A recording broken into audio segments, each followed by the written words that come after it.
For 6 years nakabanda nga wak na nang mukuputo og rock 5 plus pa nabi puro trip nga pang vida. Igo makahit aron nga makatira.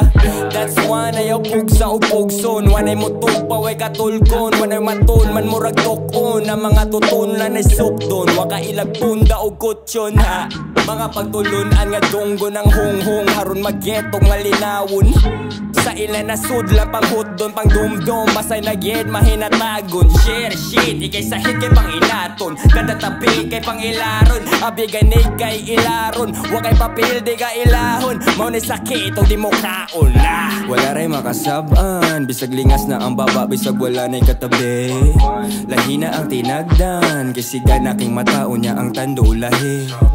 Wala ray makasaban. Bisag lingas na ang baba. Bisag wala na'y katabi.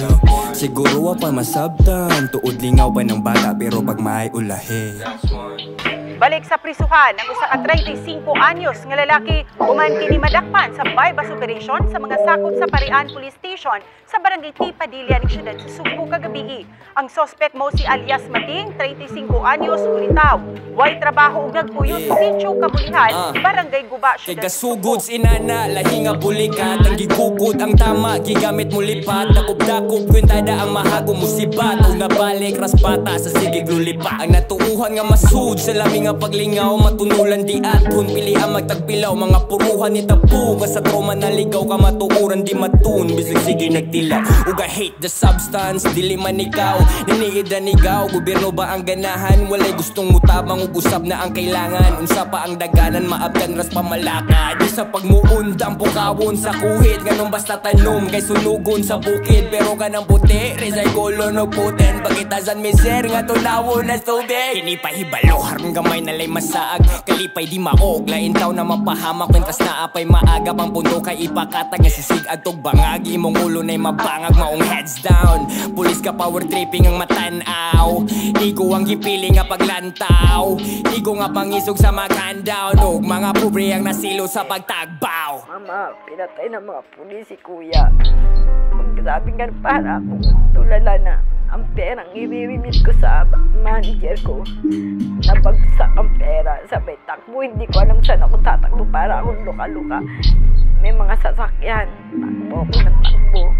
Sabi nung kasama ko, ate, Mac 9 sa to 10, bisag sugod pa sa uno ama still make sense. Bisag wala pa sa tono aung tiyanong gisi korte. Suportaran nas pogo de controlling dead sign. Talking ba da soko mga tao dili na bata. Dili mga bogo, tawag akong may krama. Kay hilig nga manunog si Mino naging ana. Kinsa may nagsugo am na teaming for the crack. Ranik na nasa ulo. Mintras sila ang nagpatuyok ang matila na shit. Amun sa ako ang info nga matunol. Kung inyo haganin ang koyog ama may the paper split. I'ma spit on your coffin na fruwes inyong iboto.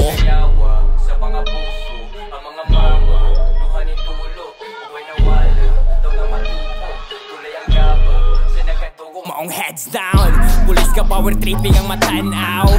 Igo ang gipili nga paglantaw.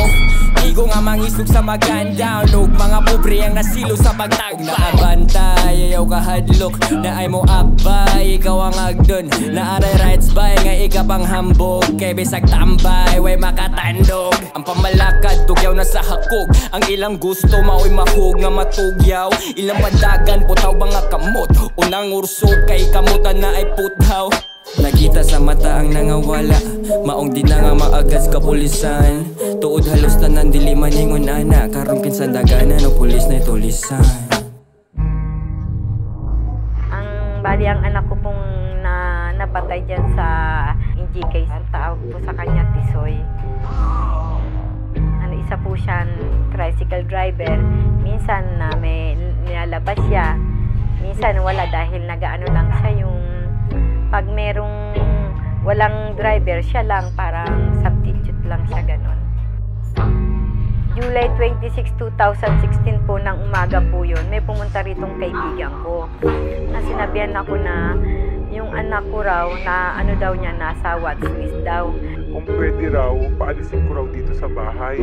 Paano ko muna sa mga kapatid o sa relatives namin. Ngayon, sinama ko siya rito sa bahay at inano ko siya na, sanabi ko na, anak, ito si Ate Baby.